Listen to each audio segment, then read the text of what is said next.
আসসালামু আলাইকুম ওয়া রাহমাতুল্লাহি ওয়া বারাকাতুহু। নাহমাদুহু ওয়া নুসাল্লি আলা রাসূলিহিল কারীম, আম্মা বা'দ। রমজান আসলে আমাদের জন্য আল্লাহর পক্ষ থেকে দেওয়া একটা বিশেষ উপহার। বিশেষ উপহারটা কেন এবং কিভাবে এটা আমরা একটু বোঝার চেষ্টা করি। দেখুন, একজন মানুষ নিজেকে পরিবর্তন করতে চায়। নিজেকে ভালোর দিকে পরিবর্তন করতে চায়, খারাপ থেকে ফিরে আসতে চায়। এখানে খারাপ মানে একেবারে চূড়ান্ত পর্যায়ের খারাপ হতে হবে সেটা জরুরি নয়। প্রত্যেকটা মানুষ আমরা ব্যক্তিগতভাবে আ আমার মধ্যে ভালো গুণ যেমন আছে, খারাপ গুণ আছে। আমল যেমন আছে এবং বদআমল গুনাহ সেটাও আছে। একজন মানুষ গুনাহ থেকে আল্লাহর দিকে ফিরে আসা এবং নিজেকে পরিবর্তন করা, আত্মশুদ্ধি অর্জন করা, এই যে পরিবর্তনটা, এটা আমরা সকলেই করতে চাই। কিন্তু কিভাবে করব সেটা বুঝে আসে না। সেক্ষেত্রে এই রমজান হচ্ছে আমাদের জন্য একটা খুবই সহায়ক বিষয়। যেই সহায়তার কারণে আমরা খুব সহজেই রমজানে নিজেকে পরিবর্তন করতে পারি। পবিত্র কোরআনে আল্লাহ সুবহানাহু ওয়া তাআলা বলেন, আউযু বিল্লাহি মিনাশ শাইতানির রাজীম। বিসমিল্লাহির রহমানির রহিম। ইন্নাল্লাহা লা ইউগাইয়িরু মা বিকাউমিন হাত্তা ইউগাইয়িরু মা বিআনফুসিহিম। এই যে পরিবর্তন করা, নিজেকে পরিবর্তন করা, পরিবর্তনের সূচনা আমাকে নিজেকে শুরু করতে হবে। আমরা বর্তমান সময়ে অনেক নানা ধরনের চিন্তা আমরা করি। আমরা চিন্তা করি জাতিকে নিয়ে, আমরা চিন্তা করি উম্মাহকে নিয়ে, আমরা চিন্তা করি পুরো দেশকে নিয়ে, পুরা বিশ্বকে নিয়ে। এই চিন্তা প্রতিটি মুমিনের থাকা উচিত। কিন্তু তার আগে জাতির আগে জাত অর্থাৎ নফস, নিজ সত্তা, নিজের আগে চিন্তা থাকা উচিত যে আমি অন্যকে নিয়ে যেই চিন্তাগুলো করছি, এই চিন্তাগুলো আমাকে নিয়ে আমি করছি কিনা? এইজন্য বিশ্বকে যদি বদলাতে চাই, উম্মাহকে যদি পরিবর্তন করতে চাই, উম্মার জন্য যদি চিন্তা করতে চাই, আগে নিজেকে শুধরাতে হবে, নিজের আত্মশুদ্ধি অর্জন করতে হবে। আর এইটা করতে হবে, আমাকেই শুরু করতে হবে। আমরা বসে থাকি, আমরা মনে হয় ভাবি যে আল্লাহ কখন পরিবর্তন করে দিবেন? আল্লাহ কেন পরিবর্তন করে দিচ্ছেন না? পৃথিবীর ইতিহাসে কখনোই আল্লাহ সুবহানাহু ওয়া তাআলা কোন জাতিকে নিজে এমনি আল্লাহ পরিবর্তন করে দেননি। বরং ওই জাতির মধ্যে নিজেকে পরিবর্তন করার কারণ এবং গুণ থাকতে হয়েছে। তারা নিজেরা উদ্যোগ গ্রহণ করতে হয়েছে। যেন এই ভুলটা মানুষের মধ্যে না থাকে, এজন্য স্পষ্ট কোরআনে বলেও দিয়েছেন আল্লাহ যে, ইন্নাল্লাহা লা ইউগাইয়িরু মা বিকাউমিন। আল্লাহ কোন কওমের, কোন জাতির অবস্থার পরিবর্তন ততক্ষণ করেন না, হাত্তা ইউগাইয়িরু মা বিআনফুসিহিম, যতক্ষণ তারা নিজেরা নিজেদের আ অবস্থার পরিবর্তনের উদ্যোগ গ্রহণ না করে। হ্যাঁ, যখন মানুষ নিজেকে এবং নিজেদের অবস্থা পরিবর্তনের উদ্যোগ গ্রহণ করবে, উদ্যোগ গ্রহণ করার পর তখন সর্বশেষ পর্যায়ে যখন চলে যাবে, তখন হচ্ছে মানুষের চেষ্টার শেষ, আল্লাহর সাহায্য আসা শুরু। ওয়া আল্লাইসা লিল ইনসানি ইল্লা মা সাআ। আমরা কোরআনের মধ্যে অন্য জায়গাতেও দেখি, আল্লাহ বলছেন মানুষের কাজ হচ্ছে তার সর্বোচ্চ দিয়ে, সর্বস্ব দিয়ে চেষ্টা করে যাওয়া। যখন মানুষ নিজেকে পরিবর্তনের চেষ্টা করবে, তখন আল্লাহর পক্ষ থেকে তার কাছে সাহায্য আসবে। দেখেন, রমজান আমাদের কিভাবে এই পরিবর্তনের সহযোগিতা করে আমরা দেখি। মৌলিকভাবে রমজান মাসে ২ টা বড় বিষয় আছে, যে বিষয় আমাদেরকে খুব হেল্প করে যে আমরা নিজেকে কিভাবে পরিবর্তন করব। প্রথমত দেখেন, রমজান হচ্ছে একটা লম্বা সময়, ৩০ দিনের একটা সময়। এই ৩০ দিন রমজান আমাকে এমন একটা রুটিন দিচ্ছে, যেই রুটিনটা আমি মানতে বাধ্য। ধরুন আমি একজন বিশৃঙ্খল মানুষ, যে কখনো রুটিন মানতে বাধ্য নই। কিন্তু আমাকে প্রতিদিন ফজরের আগে উঠে সেহরি খেতে হবে। আমাকে এটা করার সুযোগ নেই যে আমি সেহরিটা আজানের পর খাবো। বরং নির্দিষ্ট একটা টাইমের মধ্যেই আমাকে খেতে হবে। পুরা ৩০ দিন আমাকে এই অভ্যাসটা করে যেতে হবে, আমি না চাইলেও। অনুরূপভাবে যখন ইফতারের সময় আসবে, ইফতার আমি একটু ডিলে করব বা একটু পরে গিয়ে ইফতার করব, এটার সুযোগ নেই। বরং রাসূল সাল্লাল্লাহু আলাইহি ওয়াসাল্লাম বারবার আগে ইফতার করা নিজে করেছেন এবং উম্মাকে বারবার আগে ইফতার করার জন্য তাগাদা দিয়েছেন।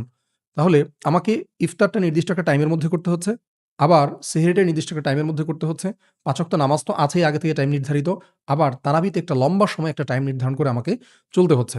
এবং এই জিনিসগুলোকে প্রায়োরিটি দিতে গিয়ে আমার দুনিয়ার অফিস, ব্যবসা, ব্যক্তিগত কার্যক্রম, পরিবার সবকিছুকে আমরা সেকেন্ড প্রায়োরিটি বানিয়ে ফেলেছি। ১ম প্রায়োরিটি আমাকে বানাতে হচ্ছে এই আমলগুলোকে। তাহলে আমি একটা লম্বা সময় একটা ভালো প্র্যাকটিসের মধ্য দিয়ে যাচ্ছি, যেটা আমি না চাইলেও। আমরা বিখ্যাত 21 ডে থিওরির কথা জানি।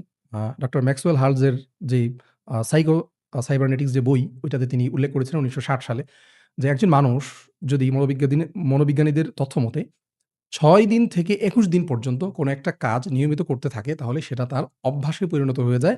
৬ দিন থেকে তার অভ্যস্ততা হওয়া শুরু হয়, ২১ দিনে সে পুরোপুরি অভ্যস্ত হয়ে যায়। তো এরপর সেই কাজটা তাকে করতে কোনোভাবেই বেগ পেতে হয় না। তাহলে এই ২১ দিনের জায়গায় আমরা ৩০ দিন এমনভাবে নিজেকে ডিজাইন করছি আমার সারাদিনের রুটিনটাকে, যে আমার ফার্স্ট প্রায়োরিটি হচ্ছে আমার ইবাদাহ এবং আল্লাহর যেই নির্দেশনাগুলো আছে সেগুলো। রমজান, নামাজ, সাহরি, ইফতার এগুলো হচ্ছে আমার ফার্স্ট প্রায়োরিটি। আর সেকেন্ড প্রায়োরিটি হচ্ছে আমার দুনিয়ার যতগুলো কাজ আছে। পাশাপাশি আমি নামাজের ক্ষেত্রে হয়তো একটু অলস বা একটু গাফেল। কিন্তু এই সময়টাকে দেখা যায় আমি এটাকে নিজেকে ওইটাতে অভ্যস্ত হওয়ার চেষ্টা করি। তাহলে যদি আমার নিজেকে ওই যে শুরুতে যেটা বলেছিলাম নিজেকে পরিবর্তন করার উদ্যোগটা নিজেকে গ্রহণ করতে হবে। যদি আমি নিজেকে পরিবর্তন করার উদ্যোগ গ্রহণ করি তাহলে আমার জন্য সম্পূর্ণ ডিজাইন করা আছে আল্লাহর পক্ষ থেকে রুটিন। আমি এই রুটিনে অভ্যস্ত হব। আমার নিজেকে পরিবর্তন করা শুরু হয়ে যাবে। এটা হচ্ছে রমজান আমার জন্য ১ম সহায়ক বিষয়। ২য় সহায়ক বিষয় হচ্ছে মানুষ আসলে পরিবেশ দ্বারা প্রভাবিত। এজন্য পবিত্র কোরআনের মধ্যেও আল্লাহ তাআলা বলেছেন, "ইয়া আইয়ুহাল্লাযীনা আমানুত্তাকুল্লাহা ওয়া কুনু মা'আস সাদিকিন।" হে মুমিনরা তোমরা তাকওয়া অবলম্বন করো।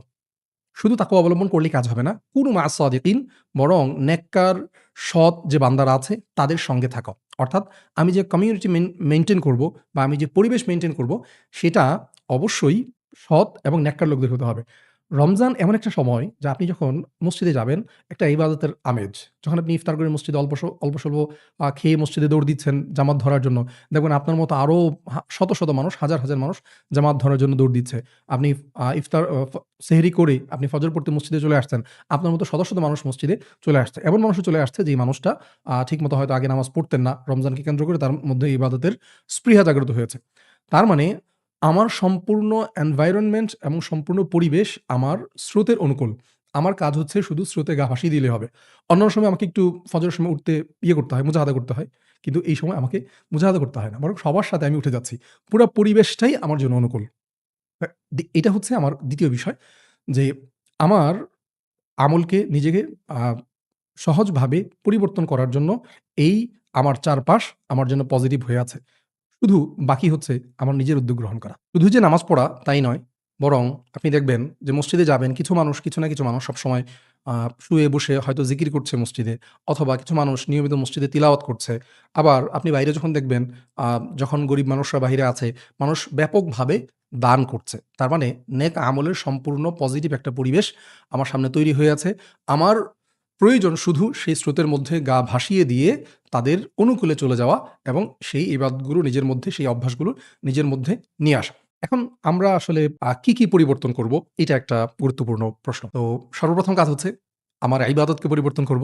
ইবাদত পরিবর্তন মানে হচ্ছে যে আমার ইবাদতে যে দুর্বলতাগুলো আছে সেগুলো আমি কাটিয়ে উঠব এবং ফরজ ইবাদতের পাশাপাশি নফল ইবাদতের প্রতি মনোযোগী হব। ২য় হচ্ছে আমার যে অভ্যাসগুলো আছে, অভ্যাসগুলো আমি পরিবর্তন করব। মন্দ অভ্যাসগুলো ছেড়ে ভালো অভ্যাসে অভ্যস্ত হব। ৩ নম্বর হচ্ছে আমার আখলাকের যে আ মন্দ গুণগুলো আছে, মন্দ অভ্যাসগুলো আছে, সেই মন্দ আখলাকগুলো ছেড়ে আমি ভালো আখলাকগুলো গ্রহণ করব। এখানে আ এই যে গ্রহণ করা অনেক সময় দেখা যাবে কিছুদিন যাবে, কিছুদিন যাওয়ার পর আমার মধ্যে একটা হতাশা চলে আসবে। এই কিছুদিন ইবাদত করলাম, একটা ক্লান্তি চলে আসবে। এই যে ক্লান্তি চলে আসা, ক্লান্তি চলে আসার জন্য আপনাকে আমি কয়েকটা পয়েন্ট বলি। এই পয়েন্টগুলো মাথায় রাখেন। এই পয়েন্টগুলো মাথায় রাখলে ইনশাআল্লাহ সহজ হবে। ১ নম্বর বিষয় হচ্ছে শুরুতে আমরা যেটা বলেছিলাম যে পরিবর্তনটা হাত্তা ইউগাইয়িরু মা বিআনফুসিহিম পরিবর্তনটা আপনাকেই করতে হবে, অন্য কেউ করবে না। আপনি শুরু করতে হবে। আপনিই শুরু করতে হবে, অন্য কেউ আপনাকে করে দিবে না। ১ নম্বর কোরআনের কথা।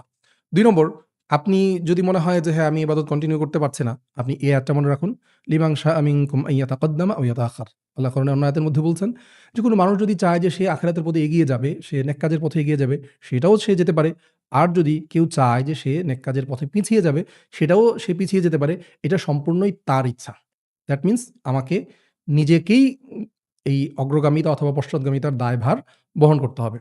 ৩ নম্বর বিষয় হচ্ছে যে আপনি চিন্তা করছেন যে সবকিছু আমাকেই করতে হবে। আমি কি আসলে পারবো কিনা? এটার জন্য আল্লাহ তাআলা সান্ত্বনা বাণী দিয়ে রেখেছেন। ওয়াল্লাযীনা জাহাদু ফিনা লানাহদিয়ান্নাহুম সুবুলানা। আল্লাহ বলছেন, যারা আমার পথে নিজেকে পরিবর্তন করার জন্য বা নানা কিছু করার জন্য চেষ্টা করবে, মুজাহাদা করবে, লানাহদিয়ান্নাহুম সুবুলানা অবশ্যই তাদেরকে আমি আমার যে পথ, আমার দ্বীনের পথ সেটা আমি দেখাবো। তাহলে এখানে আমার হতাশ হওয়ার কিছু নেই। আমি যদি যথাযথভাবে এগোতে পারি, চেষ্টা করতে থাকি, তাহলে আল্লাহ তাআলা অবশ্যই আমাকে সাহায্য করবেন। ৪ নম্বর বিষয় যেটা আমাকে মনে রাখতে হবে যে রমজান পাওয়ার পর যদি আমি নিজেকে পরিবর্তন করতে না পারি, আমি গুনাহ থেকে ফিরে আসতে না পারি এবং আমার গুনাহগুলোকে মাফ করিয়ে নিতে না পারি, তাহলে আল্লাহ রাসূল সাল্লাল্লাহু আলাইহি ওয়াসাল্লাম আমার জন্য বদদোয়া করেছেন। রাগিমা আনফু রাজুলিন ওই ব্যক্তির নাক ধুলাই ধূসরিত হোক, ওই ব্যক্তি ধ্বংস হোক।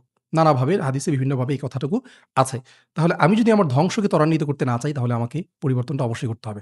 সর্বশেষ যে কথাটা মনে রাখতে হবে যে আপনি মনে রাখুন যে এটাই আপনার জীবনের শেষ রমজান। হতে পারে। আমি জানি না আমার হায়াত কতটুকু আছে। আপনি জানেন না আপনার হায়াত কতটুকু আছে। আপনাকে সবসময় মাথায় রাখতে হবে, আমাকে সবসময় মাথায় রাখতে হবে, এটা আমার জীবনের শেষ রমজান। আমার জীবনের শেষ রমাদান এটা যদি আমি মাথায় রাখতে পারি, তাহলে ইনশাআল্লাহ আমার সেই নিজেকে পরিবর্তন করার যে স্পৃহা, এটা কোনো ক্রমেই কমবে না। ক্লান্তি লাগবে, কষ্ট হবে, কিন্তু সেটা অবশ্যই চালিয়ে যেতে আমরা সক্ষম হব। আল্লাহ তাআলা আমাদের সবাইকে তৌফিক দান করুন। আমিন। ওয়া আখিরু দাওয়ানা আলহামদুলিল্লাহি রাব্বিল আলামিন।